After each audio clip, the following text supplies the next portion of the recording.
livro de Números, capítulo 7, versículo 89, está escrito: E quando Moisés entrou na tenda do encontro, ou seja, no Mishcã, para comungar com o Senhor, ele ouviu a voz falando com ele de cima do propiciatório, ou seja, do caporete, que estava sobre a arca do testemunho, entre os dois querubins, e lá ele falou com ele.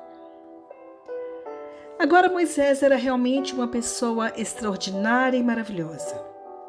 O primeiro grande profeta, sacerdote e rei de Israel. Sua vida pode ser definida em 3 grandes períodos distintos de 40 anos cada. Primeiro, ele foi criado como egípcio e viveu como príncipe do Egito, o período egípcio.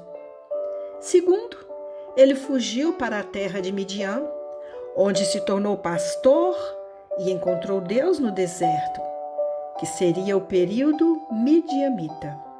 E o terceiro, após a grande libertação do Egito, Moisés conduziu o povo de volta ao Sinai, onde ele primeiro tornou-se mediador, ou seja, o sacerdote da aliança entre Deus e Israel.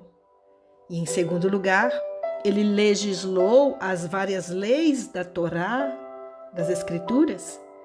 E em terceiro lugar, recebeu a visão profética do tabernáculo, o futuro exílio e a glória final de Sião. Mas observe que Moisés foi extraordinário no sentido de que ele transcendeu todo o sistema de religião que mais tarde foi estabelecido como o judaísmo. Primeiro, como grande legislador, Moisés ficou fora da lei, servindo como sua voz de autoridade. Segundo, como sumo sacerdote de Israel, Moisés instituiu vários ritos de sacrifício antes que as leis do sacrifício fossem promulgadas. Por exemplo, ele instituiu o sacrifício da Páscoa no Egito, e quando o povo mais tarde chegou ao Sinai, ele ofereceu sacrifícios de sangue para ratificar os termos da aliança. Além disso, ele subiu a montanha e recebeu a visão profética do santuário antes que o sacerdócio fosse instituído em Israel. E até mesmo depois que as leis dos sacerdotes foram promulgadas e o tabernáculo foi erguido, Moisés foi autorizado a ir diante do próprio Santo dos Santos para ouvir a voz do Senhor, mesmo que, tecnicamente falando, isso fosse proibido, já que Moisés não era o Cohen, ou seja, o sacerdote descendente de Arão.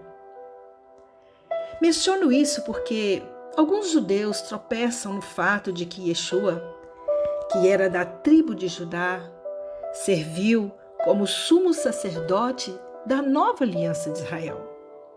Claro que esta questão é abordada no livro de Hebreus, onde o papel do sacerdócio Melquisedeque é atribuído ao rei Yeshua.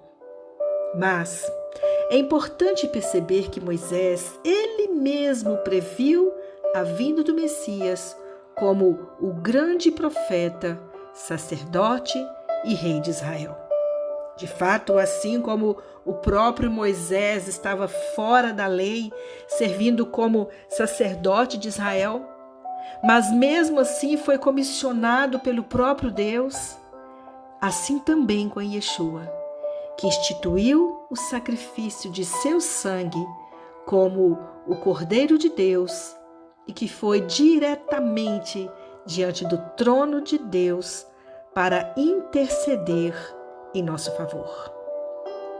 Como o patriarca José antes dele, Moisés era uma imagem de Yeshua de várias maneiras significativas. Embora ele fosse um judeu da tribo de Levi, ele apareceu como um príncipe do Egito para seu próprio povo e foi educado em toda a sabedoria dos egípcios. E embora ele fosse o libertador escolhido de Deus, Moisés foi inicialmente rejeitado pelos israelitas e depois se voltou para os gentios, tomando uma noiva estrangeira. Depois de ser severamente testado no deserto, ele foi capacitado pelo Espírito de Deus para se tornar o libertador de Israel para a sua hora de grande tribulação.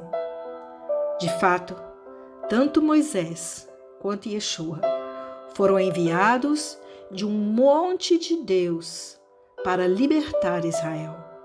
Ambos revelaram o significado do nome de Deus. Ambos falaram com Deus face a face. Moisés foi enviado ao Monte Sinai, um monte físico em Midian.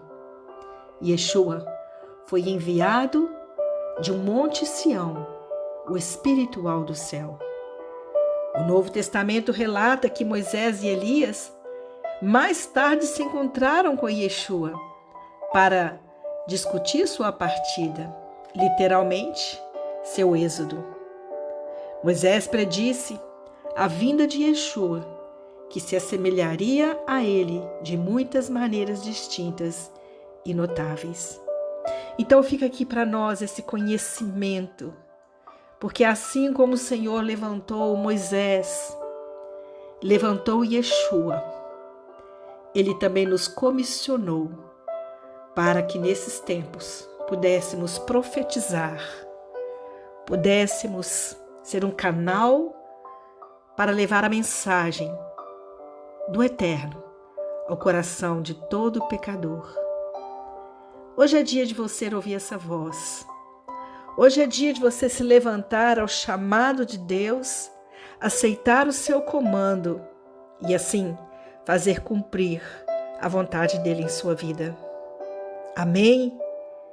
Seja disponível nesses tempos, porque o Senhor quer levantar homens e mulheres para que eles possam levar a visão do reino dos céus a todo aquele que crê. Senhor nosso Deus, nós entregamos a Ti nossas vidas, nós aceitamos o chamado do Senhor, nos colocamos à disposição do Senhor, mas nós precisamos da direção do Teu Espírito Santo para que o Senhor nos conduza no caminho da verdade e que assim possamos pregar a Tua palavra e ensinar as Tuas verdades e que as pessoas que ouvirem, elas possam ter seus corações quebrantados e assimilar com alegria a palavra que salva e que liberta e que cura. Usa-nos, Senhor, para o poder do Teu nome e para a Tua glória. Em nome de Yeshua HaMashiach nós oramos e agradecemos. Amém.